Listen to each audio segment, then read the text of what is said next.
First lady. Thank you sa lahat.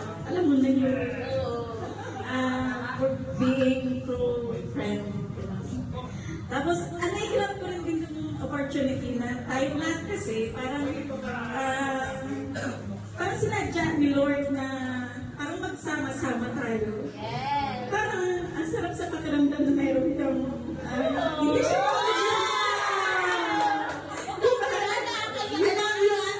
parang nagkakaisa tayo. Diba? Parang ang sarap sa pakiramdam yung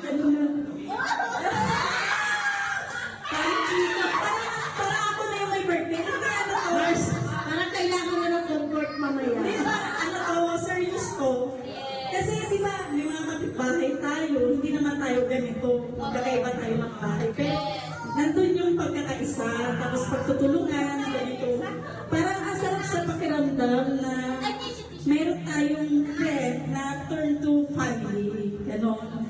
Kaya parang ikagrab ko rin yung opportunity na katulad niyan. Meron tayong buday, na laging open yung bahay. Meron tayong Atcha, Kim, na sinishare yung blessings sa atin.